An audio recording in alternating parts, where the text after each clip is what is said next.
Hi guys, Terry here. Good to be back with you. I wanted to talk about Veterans Day today because it's the 11th of November and the men and women in uniform over the centuries who have served our country fought to birth it. This is the day where we set aside time to acknowledge that, appreciate, and honor them. They have sacrificed for our country. They have sacrificed family, their own lives, their limbs, their minds in order to serve us, to defend our country with their literal blood for over 250 years. 250 years ago-ish, there was a group of men that included Washington, Jefferson, Franklin, Madison, Adams, etc.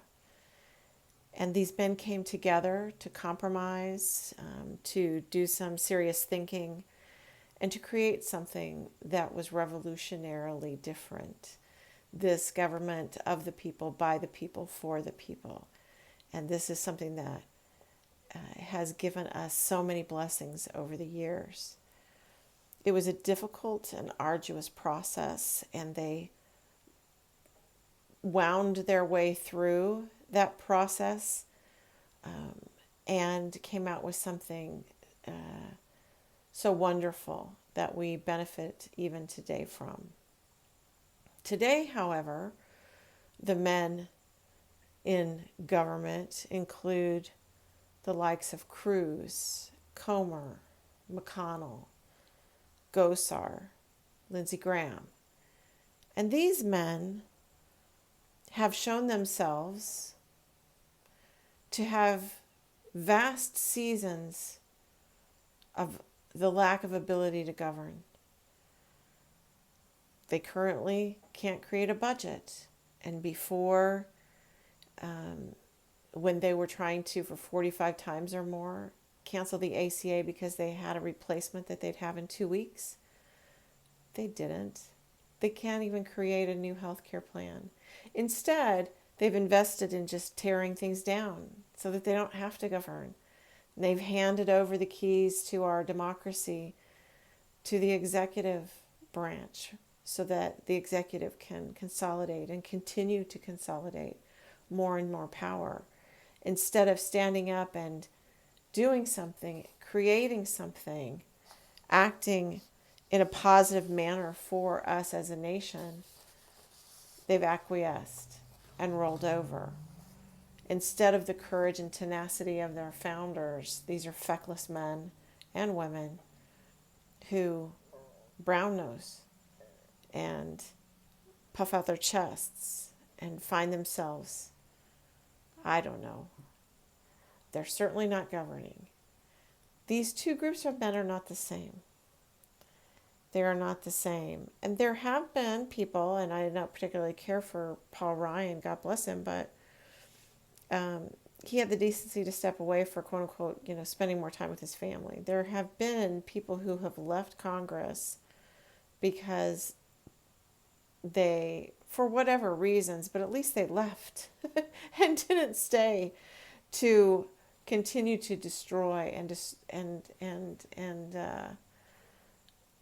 and blunt our democracy. Are they staying out of fear? How dare they stay out of fear when men and women have encouraged, put their lives on the line to fight for our freedoms?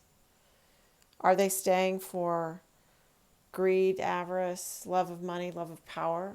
How dare they stay in Congress for such venal pursuits when the men and women who have worn the uniform have sacrificed life, limb, family in order to protect us and ensure our national security? It's as if the sacrifice of our veterans over the years has been spat upon over and over and over again by the behavior of these people, these men and women in Congress. It's as if the blood that was shed over the centuries is of no value to them because their behavior does not reflect any sense of appreciation. In fact, it mocks it. The president has mocked it. and it denigrates any of the wonderful, valuable things that they've done for us as citizens. Their respect is so low for themselves that they cannot choose behavior befitting of the honor of our men and women in service, in uniform. This country, the people who have protected it,